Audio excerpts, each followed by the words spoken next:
তোর এরকম হাল কেন হলো? নিজের চেহারাটার দিকে একবার তাকিয়ে দেখেছিস? আচ্ছা, তোকে এভাবে দেখতে আমাদের ভালো লাগে? আরে আমি একদম ঠিক আছি গো। আর এসব কথা বাদ দাও তো।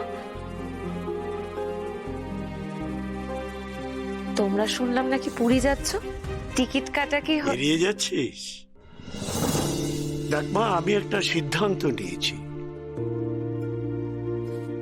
কি সিদ্ধান্ত বাবা? সৌরভকে ওই ডায়াগনস্টিক চেম্বারটা আমি করে দেব। এটা কি বলছো তুমি? না না না না বাবা, এসবের কোনো দরকার নেই। না পল্লবী, তোকে আমরা এইভাবে দেখতে পারবো না। এটা আমাদের দুজনেরই সিদ্ধান্ত। হ্যাঁ, মা তুমি কেন বুঝতে পারছো না বলো তো? বাবার এতে অনেক টাকা খরচা হয়ে যাবে, এসবের কি দরকার আছে? দেখ মা, আমাদের মৃত্যুর পর এসব তো তোরই হবে। ধরে রে, তোর টাকা তোকেই দিচ্ছি। আমরা চাই তুই বিয়ে করে সুখে থাক, আর তোকে সুখে শান্তিতে দেখতে পেয়ে আমরাও যেন মরতে পারি। উফ, এসব কি আজে বাজে কথা বলছো বলো তো মা? আচ্ছা বাবা, তুমি এত টাকা কোথায় পাবে গো? মানে কিভাবে জোগাড় করবে? বারুইপুরে আমাদের যে জমিটা আছে, ভাবছি সেটা বিক্রি করে দেব। জমিটা একেবারে বড় রাস্তার ধারে, বেশ ভালোই দাম পাওয়া যাবে।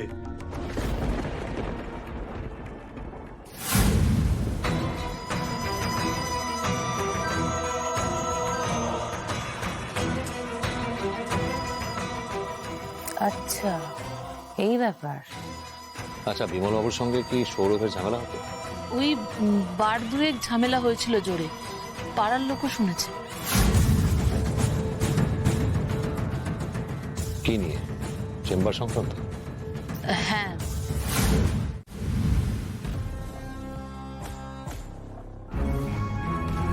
বসাক বাড়িতে এখন কি নিয়ে আলোচনা হচ্ছে? কোনো দুজন বৃদ্ধ বৃদ্ধার মার্ডার কেস নিয়ে ওখানে আলোচনা চলছে। আর দাদাবাবু একজন অটো ড্রাইভারকে সন্দেহ করছেন, আর আরেকজন ডাক্তারকে সন্দেহ করছেন। বৌদি কিছু জানিয়েছে? হ্যাঁ, বৌদি কাল দুপুরে একটু বেরোবে আর ফিরবে রাত্রি 8টায়। তাই আমাকে ততক্ষণ একটু থাকতে বলেছে ওখানে, আর বলেছে আমি যেন কামাই না করি। ঠিক আছে, যা, আজকের মতো কাজ শেষ।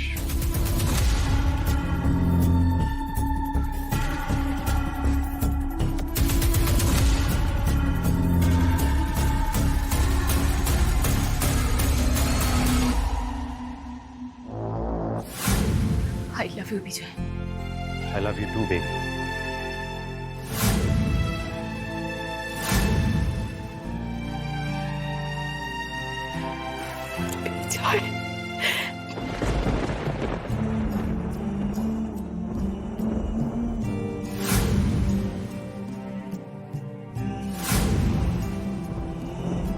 আচ্ছা, আমার কি ভালোবাসায় কোনো ত্রুটি ছিল শালিনী? তাহলে এইভাবে আমাকে একা রেখে চলে গেলে?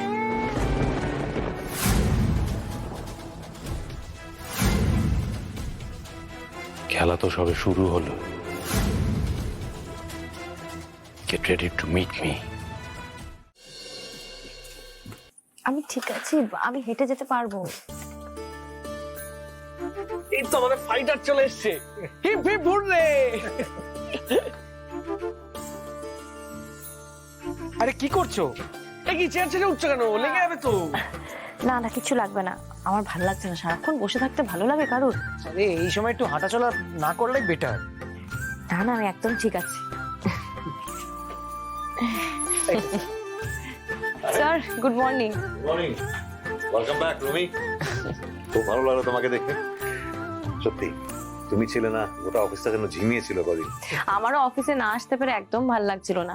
এখন আমি আবার এনার্জি ফিরে পেয়েছি। কিন্তু তোমার তো এই সময় একটু রেস্টে থাকার কথা। বাড়িতে বসো বসো বসো, দাঁড়িয়ে আছো কেন? না স্যার, আমি ঠিক আছে একদম। তোমাকে এখন রেস্টে থাকতে হবে কিছুদিন, তুমি চিন্তা করো না, আমি তোমার ছুটির ব্যবস্থা করে দেবো, বসো।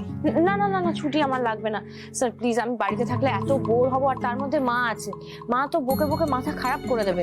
আমি তার থেকে অফিসেই আছি। দুজন? মাত্র দুজন? না না, আরে অনেকগুলো ফিঙ্গারপ্রিন্ট পাওয়া গেছে, কিন্তু যেগুলো ম্যাচ করে গেছে, আইডেন্টিফাই করতে পেরেছি, সেগুলোকে তালিকা থেকে বাদ দিয়েছি। কার কার আইডেন্টিফাই করা গেছে? এই তো বিমল বাবু আর রেবা দেবীর। এটা তো তাদেরই ঘর, ন্যাচারালি ফিঙ্গারপ্রিন্ট তো পাওয়া যাবেই। আর আর পল্লবী আর অনিমা। তো পল্লবী তো এই বাড়িতে এসেছে অনেকদিন হলো, আর অনিমা তো এই বাড়িতে কাজকর্মই করে, সুতরাং এটা তো ন্যাচারাল পাওয়া যাবে।